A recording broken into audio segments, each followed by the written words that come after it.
Apart from a brief period of months rather than years, I've lived on my own for about the last 28 years. This has kind of rendered me incompatible with living with somebody else, mainly because I can't compromise, nor would I want to. Now, this video is kind of aimed at anyone who lives alone, wants to live alone, is thinking of being alone, has lived alone, or dreads being alone. It's just my take on it because it's a very personal thing, and no two of us are the same. It's not like 2 + 2 = 4.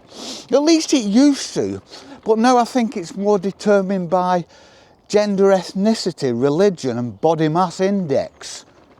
But living alone, it suits me. I love it. I might have convinced myself I love it because I've been doing it for so long.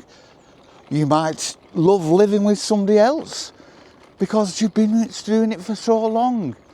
But I just wanted to talk about the pros and cons in a more light-hearted way.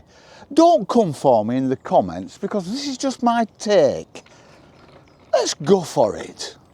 So we'll start with a pro and then we'll go to a con. Now, if you're all loved up and happy, just ignore this. Just go along for the ride. Go along for a bit of amusement. Sunny day, another one. We're having a fantastic spell, and I've looked on the phone this morning and it looks like the next few days it's got to end sometime because we live in England and that's what it does. You don't have to compromise. Now, this is the big one for me. This is a huge one. You don't have to compromise. Now, if you've just come out of a relationship and you're wanting to get back into another one, it's probably because you're used to compromising and you feel like a fish out of water. But I've been on my own for so long that it's just not a thing for me. I cannot share my time and my life. Maybe a bit different for you unless you've come out of a relationship that involved a little more than the odd bit of hands-on. And that happens. Yeah, I like the freedom to do what I want. I get up when I want, go to bed when I want, cook when I want, read when I want, go out when I want, just do what I want without having to consider anybody else. That sounds very selfish, but it's not, because you're not being selfish because there's no one else there to upset, to put out, to annoy. It's just, for me, that's the most important thing, not having to compromise, the freedom. I can go up in the back bedroom and make a bit of music. I can walk around the house naked. I can have as many cups of coffee. I can eat what I want, although I can't eat what I want, but you know what I mean. I can eat when I want. And it's all up to me. And no, it doesn't hurt anybody else. It doesn't affect anybody else. I'm in my own little bubble, my own little lifestyle. And that suits me. But compromise brings security, especially for people who need to have parameters and boundaries within which to live. For people who like to share, for people who like to do things for other people. It's not like I don't like to do things for other people, it's just that I've not done anything for anybody else for so long that it has become the norm. But compromise can be a hugely positive thing. It's a good teacher. It teaches you to live with your fellow man or woman or other. Compromise is just an extension of what we do in the workplace and in life in general, isn't it? It's all about give and take, which is a good thing. Whereas living on your own and not compromising is all about take, isn't it? Not having to bother about anyone else's emotions. This is a pro for me.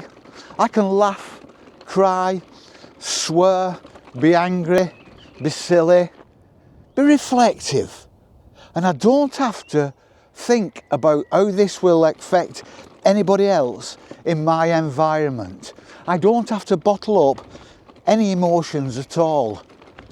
I can just go into my house, close the door behind me and be me, be openly me, without any boundaries, without anybody saying I shouldn't do this and I shouldn't do that, I shouldn't laugh, I shouldn't cry, I shouldn't be angry. I can just do it and get those emotions out. And I do, because I'm a quite emotional person. But if you are living with someone else, you are a shoulder to cry on, and you've got a shoulder to cry on from someone else. You've got someone else to argue with and disagree with and fall out with and debate with. And that's not always a bad thing, is it? It's a life skill. And I think perhaps when you live on your own, it's a skill you might lose a little bit, because when you live on your own, you tend to go out into the world like me and look to be on your own as well, because it's the norm, it's what I do. There's no right and no wrong, there's no good, there's no bad. I'm not doing anybody else any harm, and I will reach out if I see somebody who needs help, needs me, needs to talk. I will always reach out, of course I will, because I'm a normal human being. Pro, you're in command. Con, you have to pay for everything. Pro, you can do what you want when you want. Con, you have to do all the chores. Pro, you can walk about naked. Con, there's nobody there to hear about how well or how badly your day went.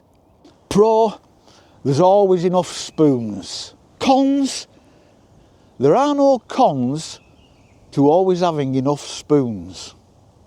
So, on first inspection, it certainly does look as though living with someone else has advantages over living alone. But it's all subjective, innit? I could just as easily say, so, on first inspection, living alone has advantages over living with someone else. It's all down to the individual.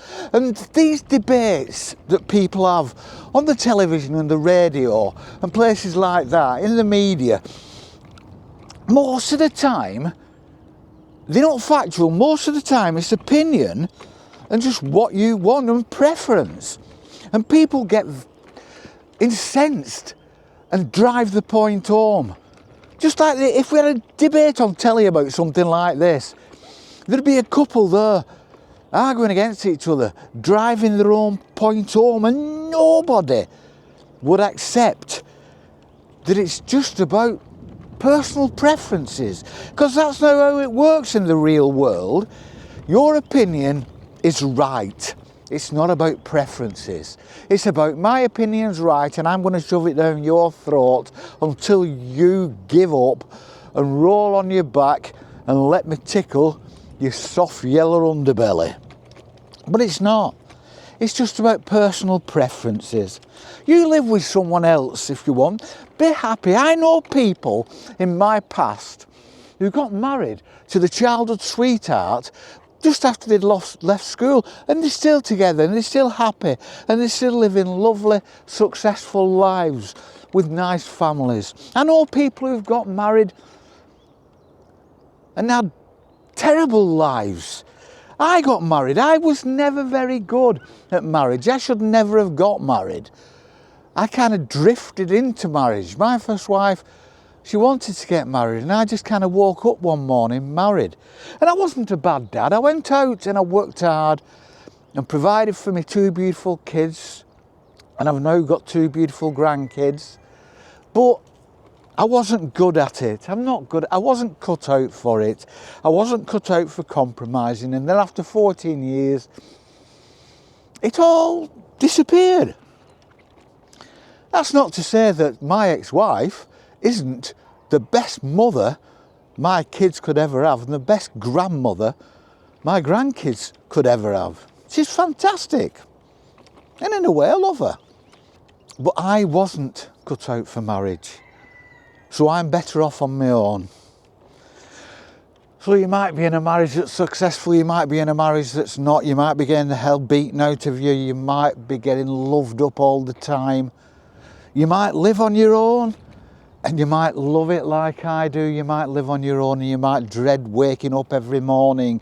It's just the hand that life has dealt you. But sometimes it comes to a point in your life when, if you're not married, it gets to a bit late to do it.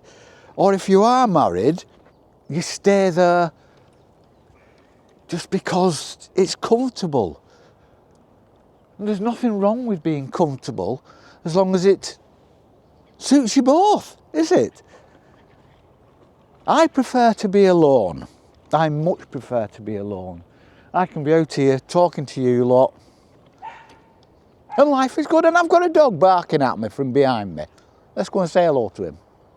So I think in conclusion, like most things in life, there is no right and there's no wrong. This little pros and cons exercise I've just done, I think we can carry this out for most things in life and we can reach the same conclusions. We can come up with pros, we can come up with cons, but at the end of the day, there's no right and there's no wrong.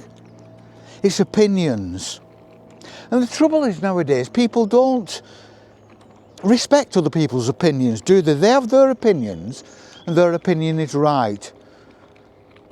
Your opinion is okay as long as it's my opinion.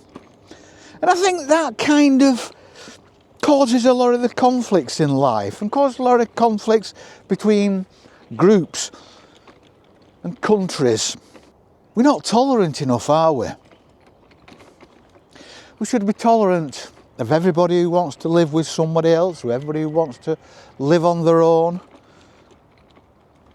I suppose it's kind of mind your own business mindset, isn't it? We should all just mind our own business and be tolerant of each other. And if you want to live on your own, live on your own. Because you can always get a molly. We're going to carry on walking through this beautiful countryside and we will see you on the flip. Peace and love.